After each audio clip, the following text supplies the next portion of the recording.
هرما كردستان انجمن اجتماعی کرد لسوریه میوانی من استودیویه برز جدعان تو بخیر هاتیه دەستپێکی ئەمێژ شانdaوە دەست پێ بکەن شاندا ئەنە کەسەیە کۆ ئیرۆ گەهشتیە باشووری کوردستانê ئەجندەیە سەردانا vê şandê çi ye؟ Ev bû demek dirêje guftûgo û cîhan bi tevayî mijûl bûye bi rewşa Sûrî ve û bi taybetî jî a deverên Kurdî navlê dikin Rojhilatê Ferat û piştî biryara berî biryara vekşandina Trump û tegrîda wîna û dûvret bêje lê vegerhaya dûvran zamçikiriya û dibin gefê Tirkiya de bi rastî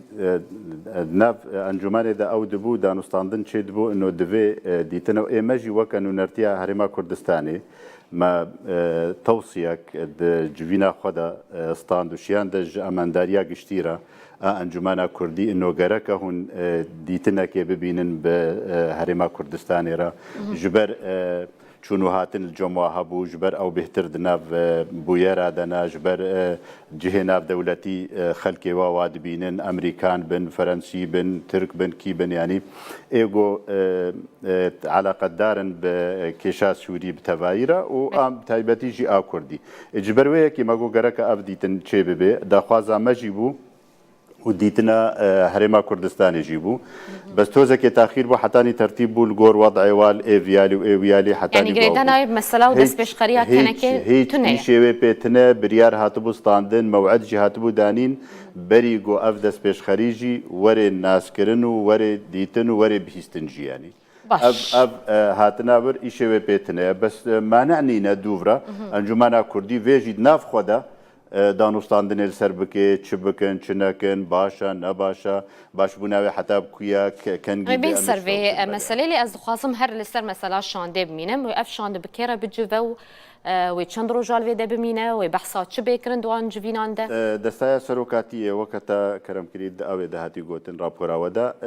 wê siba cenabê Serok Barzanî gereke bibînin piştî wê na jî wê kê bibînin ev divê aydê wane ez nizanim wê çiro bê bes wê civata bikin li vê derê wê dîtinê yanî tiştê ji watê xwestin wê bikin bes a sereka wê cenabê Serok Barzanî bibînin. Mijarên behezkirinê wê çi bin wê guftûgo li ser çi bêne Rewşa Sûrî bi tevayî bi kûvet çê çi sînaryo hene li devera Kurdî bi taybetî dibin va gefa de gereke em çi bikin wê çilo bi çi rengî meşê em çilo karibin metirsiyê û xeterê li ser devera xwe milletê xwe kêm bikin icraat çine em karibin çi bikin çi delîl pêşiya me vekirî hene wê ser va micara werê danûstan. Şemê bên ser mübadere destpêşxeriya kenekê di axaftinê xwe de got divê ene kesê yanî manenîne ku di nav xwe de rûnê û biryarekê li ser vê meselê bistîne tenê hûnê biryarekê di nav xwe de bistîn yan dibe ku divan civînên ku ev şandawe pêk bînî jî behsa vê babetê bêkirin Ema em ji destpêka qeyrana Sûrî û destpêka desthilatiya peyadê li ser deverê Kurdî Kurdistana Sûriya ême em dibêjin bi wekalet ji rejêma Beşar îstîlam kiriye. Ev nerîna me xwendina me wilo ye. Divê qûnaxê de ji roja desthilatiya wê çêbûyî li ser milletê Kurd û deverê Kurdî bi rastî tiştek rojekê jî di rihetî li cem tevgera siyasî çê nekir bereva jî wê ev qas biryarê kiryarê xerab û gokirin di hemû biryarê xwe de zirar û teade gihanda devera Kurdî û mentika Kurdî û Kurda bi tevayî. Ême em dibînin divê qûnaxa hestiyar de heger ceddî bin ji ber mişkila bawerî nehiştine nel cem cadê yani ev biryar ne ciddiyeteke jaliyê rêveberiya xwe ne ciddiyeta wê nelvir tenê ciddiyeta wê nelvir tenê me ne berî niha di sê rêkeftin me çêkirin û mulheqatê wa bi hevdûra piştî wê ne gihane wiyalî xistine bin piyê xwe de an bi avêt ne pişt guhê xwe iltîzam pê nekirine wextê got halê wa meselen wedعê wa hatiye guhartinan ew bûye. Ême êgo bi wek sult wek desthilat weke xurtî weke tivinga destê wî de weke ino karê te bikê hepsê de û karê te sergon bike û karê te ew bike bi vî rengî musalaha û danûstandina baş û encamê baş jê kesek jê teweqع bike tune ne. Niha ev gave got dibêjin kenekê ême em dibînin kenekê beşeke ji pekekê sazîke ji ê pekekiya bû çendê salaya heger هەگەر جەدی بن پەیەدێ کارە بن لێڤەگەرەکێش خۆرە چێ بکەن ئەف گاڤە عەول ئێمە ئەم نابینن گاوێ گۆتاڤێژن نوڵەت شتێ خرابن و ناوەڵە ئەم گوه نادنێدان ئەم گوه ددنێدا بەس نەئەفتە گەلک تشت هەنەگەرەکە بکەن ئێمە دەستپێکە دەستپێشخەریە و ڕاگەاندناوێژی لە دناوا بولتەنێ مەجی هەن داخوایانیên سەرکردەین ئەنە کەسێ هەبوو دگوت مەرج و شەرتێ مە vekirina ofîsên me ye serbestberdana girtiyên me ye yanî ev pêngava vekirina ofîsa û ev biryar nabe niyaz pakiyekê ji aliyê rêveberiya xwe ser xwazim vê zelal bikim evna ne şert û mercin evna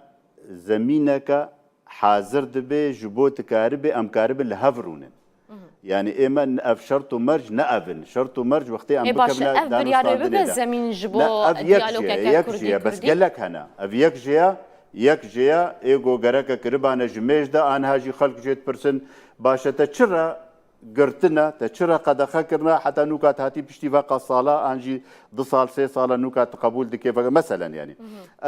حبت إيد زندان هذا بوش قرتينا إيه ونضا بوش هناك بريار هنا كريارن هنا إيه روجانا قوت عدد كن أم نكارن الهافرونن دفي أرضية حاضر بكي أما ده بكيش بو أم كاربن الهافرونن نوكا أم بكم نتشتي جديدة بريكو أم درباسي هن أو خالدين بن كوت بحث ذكاء خازم هر لسه مسألة أوفيسا هناكي بسكنم يعني بفي بريارا كوهاتية الصندن همو أوفيسين قرتي بين فكرن أنا كسي چند أوفيسين خوفكن چند أوفيسي و قرتيبون بنجيو د أوفيسي ما إيه أنجماني إيه بارتيه وين هاتبونا قبات كرنو قرتن يعني قد خكربون وقبات كربون بنجيو د أوفيس سرانسري دفرين كردي لجزيرة ولكوباني والعفرينة عفرينة هلا أنها وضع كوي تايبتها يا تشيبو يعني أف أوفيسي هاني نها حتاني أنجمانا كردي لهفروني حتاني ببيني بكا جديتا وانا حتى بكو دريا كارن تشتي أف أرضياغو أم دخوازن آماده بي وكا برز حكم خلو جيغوتي داخواني أخوة دهاتي غوتن يعني إنه أم دخوازن زمينك أم حاضر بكن جبوغو أم كاربن لهفدورونن غورغو خلقيج واخوستي أو ناكري تشتي باش هركس دبيني باشا تشتي خراب ايغو هشتي ام جهانه في قناغات طنق